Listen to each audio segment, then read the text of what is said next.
There's just nothing that beats this feeling. Nothing. It's finally here. In this video, we're going to be revealing the final product of the 1999 KX250 Splitfire build, as well as the first start. Stay tuned. We're going to be finally revealing the 1999 KX250 Splitfire project, adding some odds and ends that I didn't add in the last video, as well as the two major changes that we're going to be making to this motorcycle, maybe even more changes that we're going to be making to this motorcycle already to better suit the build and my preferences. So let's actually talk about the front brake rotor first. On the bike currently is a Talon brake rotor, which when I got those Talon hubs, the brake rotors came with it, and this brake rotor is epic as is, so I was just going to run it. But buddy of mine, Robert, planted the seed, and I was able to come across a front wheel with the era-specific braking rotor on it. Now this is a 250 millimeter. They did make these oversized, so it actually fits perfect on here. I didn't have to get an oversized bracket, but I basically stripped that old wheel of the braking rotor, took the Talon one off my NV hub, and then threw the braking one back on, mounted it back up, and I'm actually really happy to get that era-specific braking front rotor on this bike. As you see here, we've got Nate Ramsey's KX125 in the Pro Circuit showroom I took a picture of. So really cool item to add to the bike here. So a little factory touch up here. So with the Renthal grips, I took the Tusk safety wire plier kit. It's my go-to for all my bikes. It's super cheap and really simple to use to wire down these grips just to ensure that these things don't go anywhere when I'm riding the bike. So I've been waiting on a couple things to put on the build that I need to get back from anodizing. So I got the PC axle blocks and PC clutch perch as well. Aluminar anodizing out of California did these guys for me, the exact same color that Pro Circuit uses. So get the stock axle blocks swapped out for these Pro Circuit ones. Now they're not in the best condition to begin with. They look way better actually anodized here. I pretty much had to screw my chain adjusters all the way in, but luckily there seems to be just the perfect amount of chain slack with them all the way in. You can run the axle blocks opposite ways depending on your chain slack, but it just makes sense to have the arrow pointing forward, so luckily we got enough chain slack to make it work. In terms of throwing the clutch perch back on, this actually is a KX Pro Circuit clutch perch.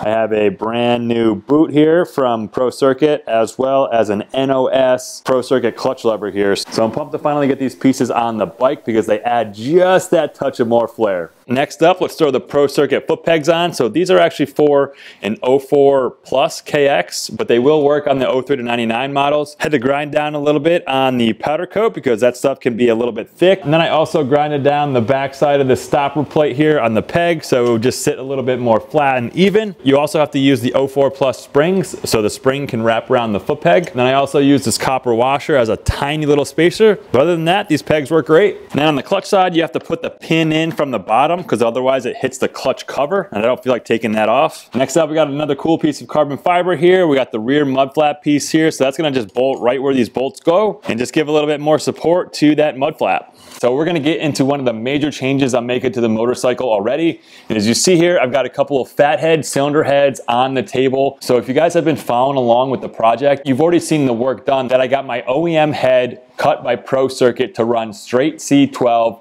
with Maxima Caster 927.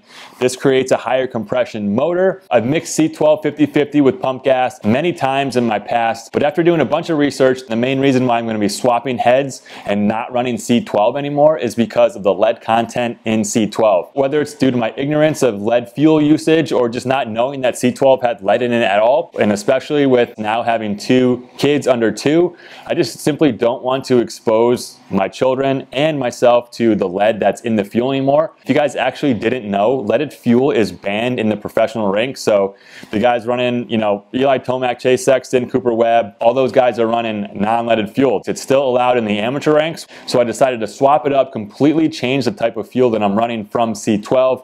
I called up VP and asked them what the best non-leaded fuel for 2 strokes would be. I had a couple of fuels in mind, the C9 or the C10, but I can't remember the gentleman's name that I talked to at VP, but super knowledgeable about the fuels and recommended actually running T4. Now, many of you might think T4 is a 4-stroke fuel. It's actually the same exact fuel as the VPR fuel that VP has without the lead, because the 4 strokes don't need the lead. Now, it's no secret that if you have a high compression motor on a 2-stroke, The lead and the high compression makes them run like bats at a you-know-what. With the personal decision, that's just simply the direction I'm going. I know you really probably shouldn't be breathing, exhaust fumes in anyway, but if I can eliminate the amount of lead going into my body and my family's body, then that's a plus for me. So what we're going to be doing is we're going to be running VP T4 fuel. T4 is a really common direct pump replacement for 4-strokes. It's 97 octane non-ethanol, and it's actually oxygenated a little bit. So it's a great replacement if you live in an area like me where I can't really find good non-ethanol fuel at a high octane. The reason why I wanted to go with the OEM head cut for C12 in the first place was to keep the 1999 Splitfire build a little bit more aero specific and not throw an aftermarket head on there. If you guys are familiar with my past builds, the throwback 2-stroke garage build shootout,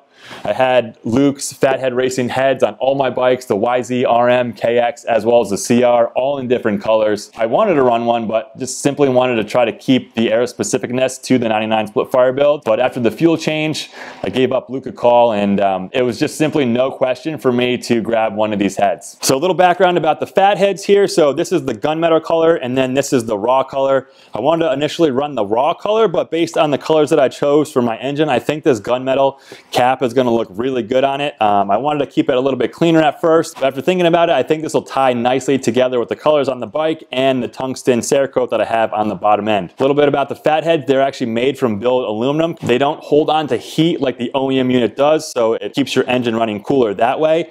And if you flip it over, the ports are actually a lot bigger for the coolant to run through the head itself. And with more coolant running through the head, again, that's another way to keep your engine overall running cooler. Now, Luke also makes interchangeable domes for the Fatheads themselves, so you can actually pop these domes out if I can get it out. If you did happen to blow your engine, what happens is really the dome on the inside gets messed up. So instead of sending your head out to Millennium Technologies, for example, to fix your dome, you can just swap the dome and you're good to go. Now, he does have different option domes as well. So he makes OEM domes, and then he's got domes to run 95 plus octane, and then 2 more domes to run even higher octane fuel. So just a lot of options with the Fatheads, tons of anodized colors, red, blue, gold, kind of like a PC bronze color. I thought the PC bronze would be too much going on with the other PC bronze colors on my bike. I think if you had more of an OEM looking bike, the PC bronze would look good. If you guys have any questions about these Fatheads, please don't hesitate to reach out to me or Luke at Fathead Racing. He is one of the nicest dudes in the industry, and he will graciously help you out setting up a Fathead for whatever 2-stroke motorcycle that you have. Breaking down what comes with the Fathead as well,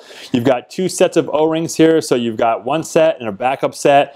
You do not use the OEM gasket around the outside of the head, and then you've got an O-ring here, the orange one that goes on the inner dome, and then like I showed you, once I pop out the dome, you've got an O-ring for the inner dome there as well. You'll notice that the construction of the heads is a little bit different too. I actually asked Luke about it because I was like, hey, are you sure that's a KX250 head? And I don't even know why I asked, because he knows the stuff more than I do, but on the OEM head, the head comes up a little bit more for the mounting bracket. Well, Luke said he sends mounting brackets that you see here just because it's a little bit more precise of a machining, that if he machines it this way over this, a little bit less room for error as well. That's why we got special mounting brackets here that go to the frame for the Fathead itself. And then we've got some O-ring grease here, and then new capped nuts that you can put on here with copper washers. I'm just going to use the nickel plated ones that I've got from Spec Bolt, so I'll save these. So I actually took the O-ring off the dome itself. We're just going to throw a little bit of grease on that one as well, because it actually does not come greased. And then we'll throw some grease on the other O-rings. This helps them stay in place for installation, helps with the seal, and also helps with break-in as well. Then once you throw on the Fathead, the copper washers, as well as the head nuts, if you guys watch my engine build, go ahead and get the nuts torqued down in a crisscross pattern to 18 foot-pounds. Go ahead and throw the spark plug in there just to make sure nothing drops in to the engine. There it is, pretty much based on how far you step away, and the lighting kind of looks dark gray, sometimes it looks black, sometimes it has like a blue tint to it, so I think it does go really well. And if I ever decide that I want a different color head and I don't like it on here, I'm probably just going to go with the raw one. And I almost forgot, if you guys want a Fathead for your bike, Luke's been running this deal with me to help you guys out. Save 10% if you use the code GREG10 with Luke at Fathead Racing. You will save 10%. You'll have a sweet looking Fathead on your bike. So again, thank you, Luke, and let's finally get this motorcycle back together here. Okay, a couple last things to button up here. I've got the frame guards. Now, these aren't the exact replica frame guards that the team had. They're actually a little bit thinner, and they go up on the frame and the subframe a little bit more more, but I kind of like that because it just adds an extra layer of protection. And then we've got the Prime MX grip tape here, now already pre-cut, ready to go for the 99 KX250. I am going to color in the Prime logo with some black Sharpie. Sorry, Cam, but I think it'll just look a little bit better for this build and kind of blend in. Cam also makes clutch and ignition covers as well as other grip tape for many other models, so we'll leave those in my description below for you guys to go check out. Oh yeah, I almost forgot, I've got these whiskey throttle grip donuts. They're made by Nihilo Concepts, and I actually got these from my buddy Nikhil. Pingree actually doesn't even know about these things, so hope he likes these when he sees them on the builds. The team actually used grip tape back in the day as well, and actually I like the idea of the grip tape, not only for the grip idea, but actually to protect the powder coat on the other side of the grip tape. So yeah, you got the frame guards on there, but I think the grip tape is going to help protect that powder coat and preserve the powder coat much better. All right, that's what we're looking like on there. Really clean cut lines, great fit on there. So let's get that Prime logo colored in now. Okay, then we can follow it up with the carbon fiber frame guards. Now I am going to use the OEM hardware. Since they're rounded, they're not going to scuff up your boots. I'll go ahead and grab the other side. And actually on this side, I use an X-Acto knife to just trim it right here to make it fit a little bit better.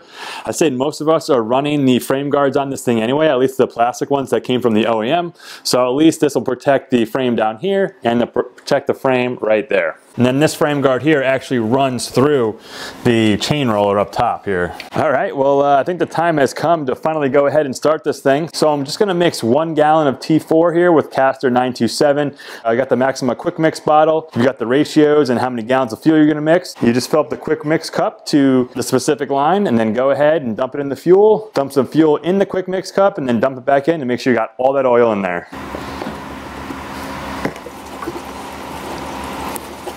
That gas is stinky, but I love it. Okay, moment of truth. Might as well start this thing here.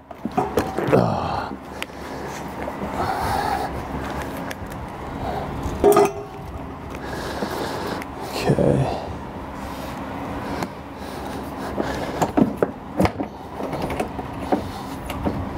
Get the top dead center. We'll let her rip. Oh.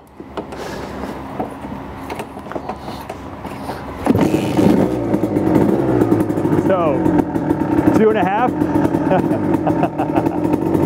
Oh my God. There's just nothing that beats this feeling. Nothing.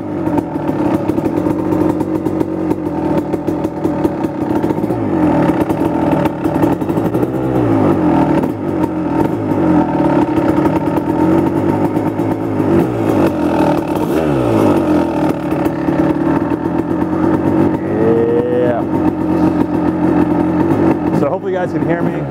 The plan is just pretty much let it warm up and idle until it gets warm, and then what I'll do is I'll let that thing, let it completely cool down afterwards, and then we'll go back and start it up and run it for about 10 minutes, no more than half throttle, and then let it cool down again, and then finally we'll start it up, let it warm up again, and then we'll give it 20 minutes of time, let it cool down, and then it should be pretty much ready to rock. Well, there you have it, guys. First start. Really, really happy that it fired over in literally 3 kicks. I thought it was going to go on that second kick, but there's nothing like that first start feeling after a complete rebuild. Now, I did think that I was going to have the graphics ready for you guys in this video, but unfortunately I don't. They will be taking a little bit longer, but do not worry, when they come in, they're going to be absolutely mint and really transform this bike into a completely different bike. Like, the bike is awesome right now without the graphics on it, but once the graphics come, I really feel like it just brings the bike to life. So if you guys are really enjoying what I'm doing and finding value in the videos, link in my description below with my Rocky Mountain ATV MC link. When you guys shop through that,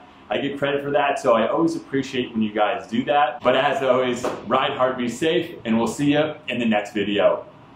Peace! Oh my God.